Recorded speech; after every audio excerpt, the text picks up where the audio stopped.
Every mother wey born stupid boy like you must stand there with the bury picking. You, your mama must wear black for you. Because reya date you e ka ma wunye me we ma. O ma mi ya ni ta ma na kina. No so no. Wait tota we ati e body me. When we say, oh honu ya Johnny Cottage ne se. Otu oba maye. Idole wo mahe. Otu ni ka wo maye. Meren weye. One bastard, one idiot, where you go run, you not get paper, you not get anything, not know you not even know left, right, you not even get 50 feet by 20. And even they talk that day. Where you want they inherit my name.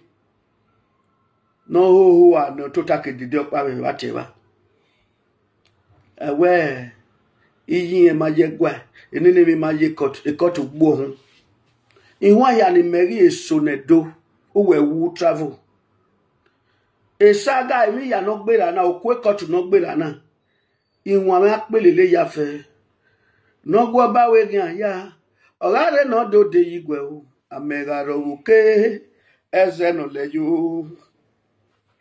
Amare bota o. Orare ebo gwe o.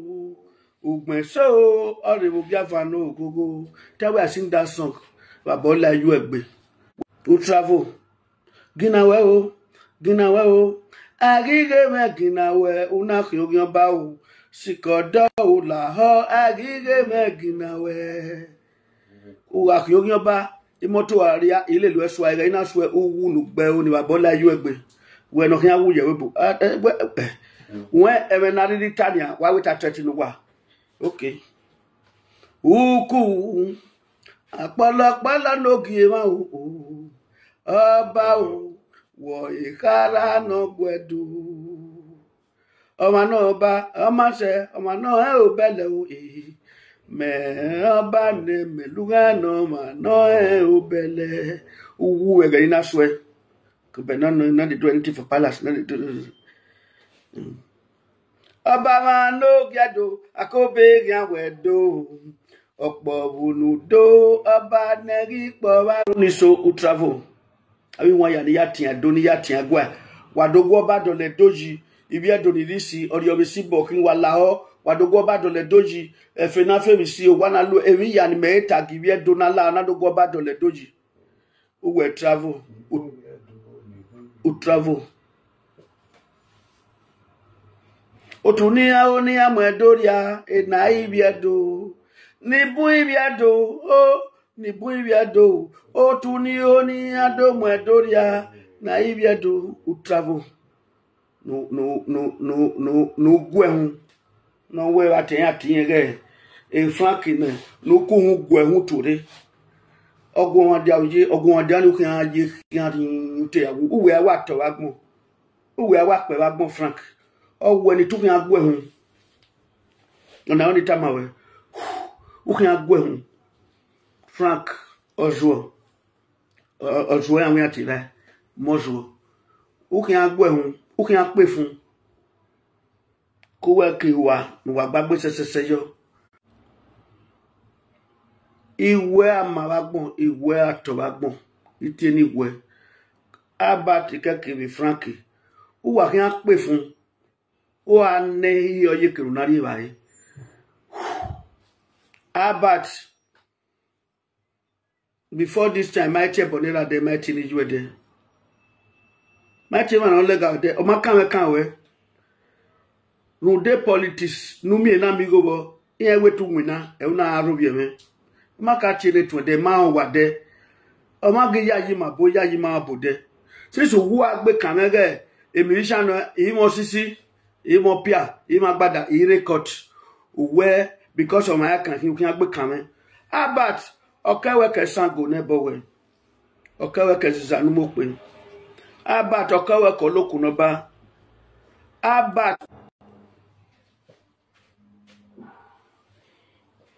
But on behalf of me, myself,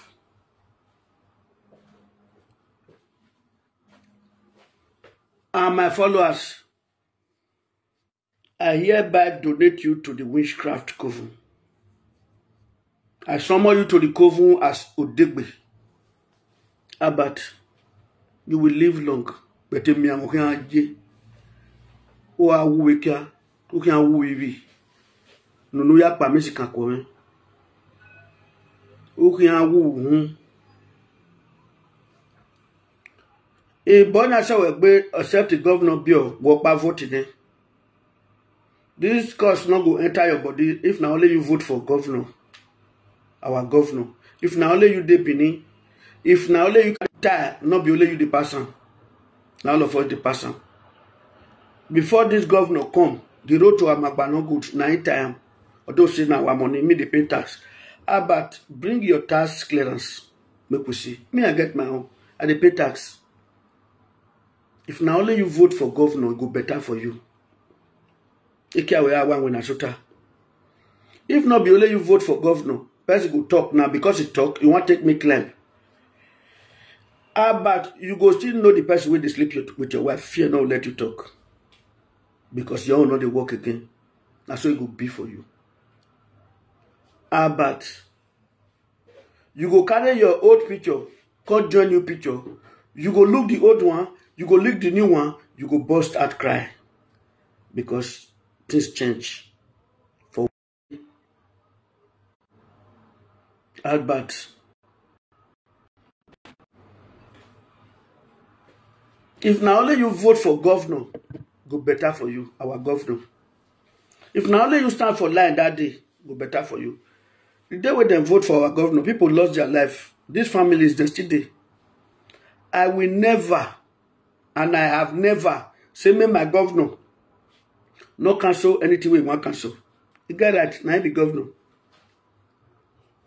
Whether CDA or Kagele, Curtis, anything we go make Benin better, now all of us day. Me not the court. I don't know what they do for court. And I don't blame anybody with the court. And I know say me you come out or join. Because now you know what's better for you. Me know what's better for me. If you they do your own, they know they talk. But if right from today, you will never know peace. Kewe nakpa.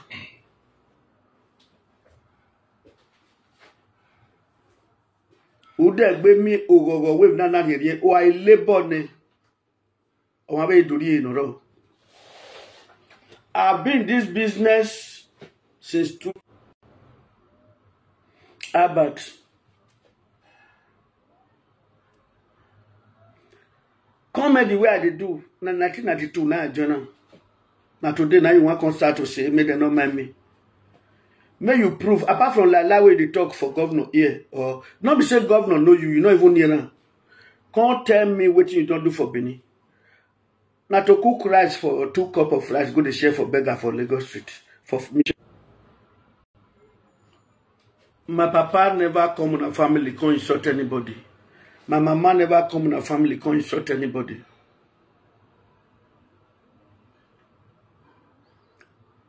If my papa don't go curse your papa children, no good for you. If you never do so, you can't insult me. People where they give me gift, people where they love me, between God and man and the nickel. Even though governor, my governor not do well or he do well, I know.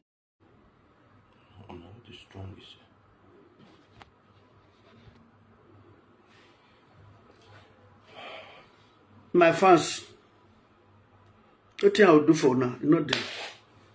So tell that idiot, they cause people when they spray me. A man, if he may,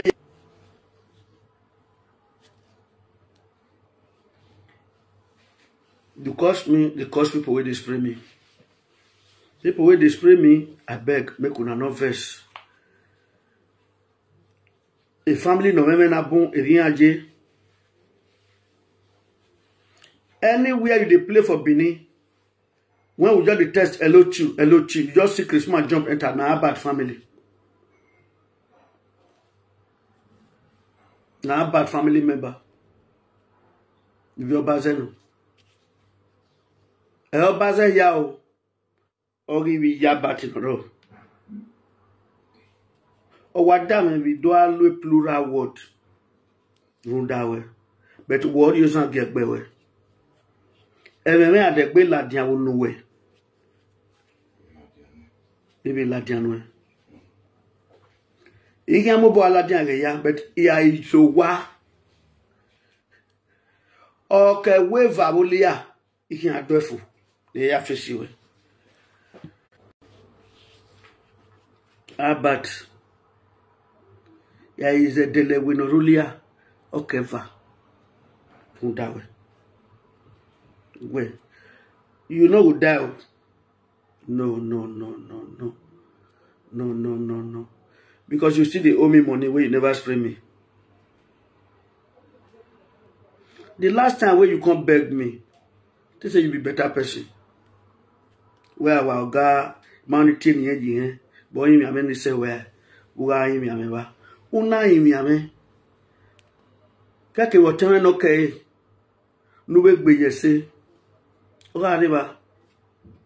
Una me amen. They say where I leave you. You beg me. Now, because politics they come now, people when they gift me, God will bless you now. You can't start. Say why I not be that musician where you go push to war. I'll come around the go. If you just look me like common musician, now there you spoil everything. You dey joke. You dey joke. The time where my juju go through with you, you go know. About like you agree. You and wait tolo. You are not even waje. Aje urikwa waje. Uwe obi tolo ne. Aje. Ikeweba waje. Madan ariyo wa. Aje. Ikeweba ni kiri na kewe ni kewe. Ariyo khoe. Wari ya deti you and betu noe wia. We won't pardon.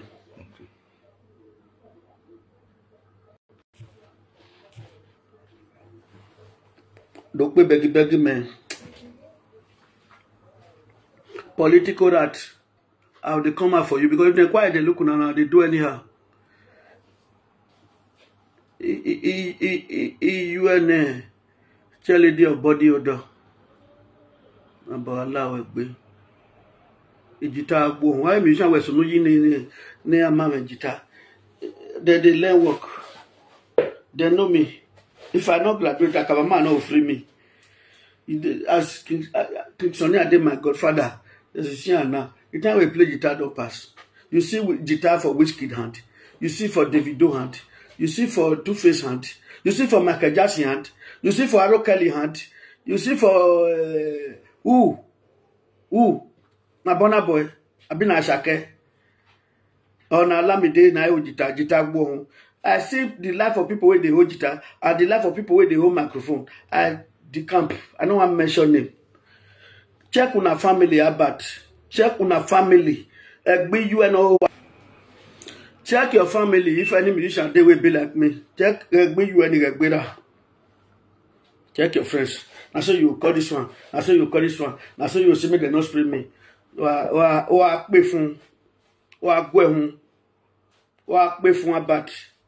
Owo kan we kan aga nya we wa pe fun we ka we are wusef e ki we ni me aka we gai ya de ki owo ko iri ege ni ma enwe na nya iri ege oloko ason ya ilu people wey dey give me God bless you.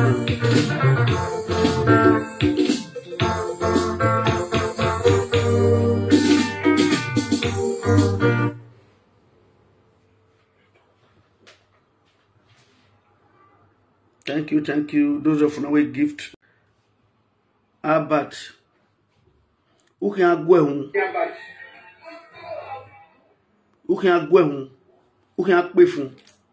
If you can't go, you can't go where you know. If you can't look at you can't go where you can't look at. Hello.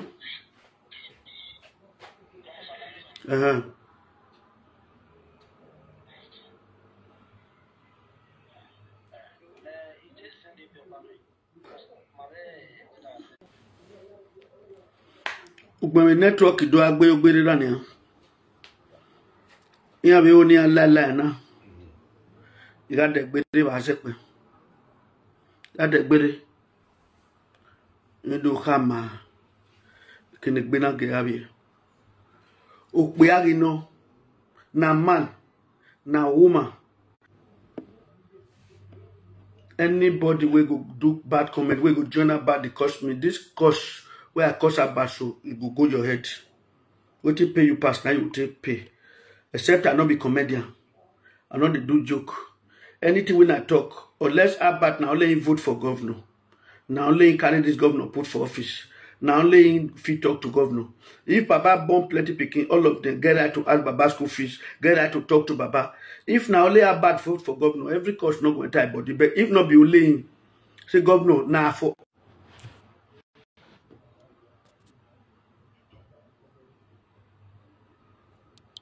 show me love, please.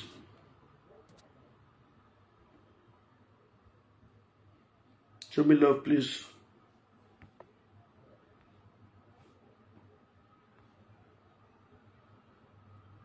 Love. Network. Now which go kill you now? This one not the apple for body. If you like, take me 5 hours.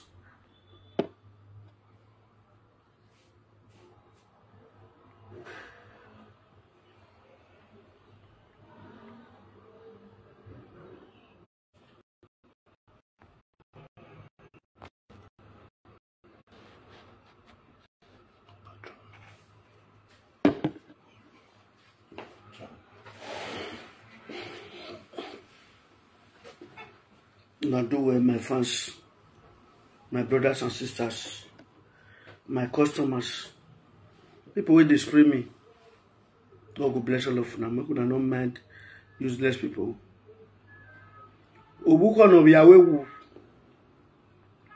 Francomozo. Iwan ya ni me so na do we uwu ni babola we gbe. Odafe dede eran won ye wo. Where dear do when my lap lady there? No go ya mu well bira. La paduza, my lap lady there. Why lawari? My rewa. My travel with state in Ujelabe. Who work out but who are here pay fun. A be vanning until why go home? Why pay fun? About 40 years birthday over there. We to no agma. O man already 75, 80. A bonny. A dead by. We all can kede. We all can kede. Hey, go me. My 550 bilane. A give banny 550. Eh. A dead. No soon who were then a widow. Who can I go here? Why woo bet emiame oh wa ko wa ke manok menevini rubbish yo ko wa ke boy no wa no we ke Canada call ko wa pe fun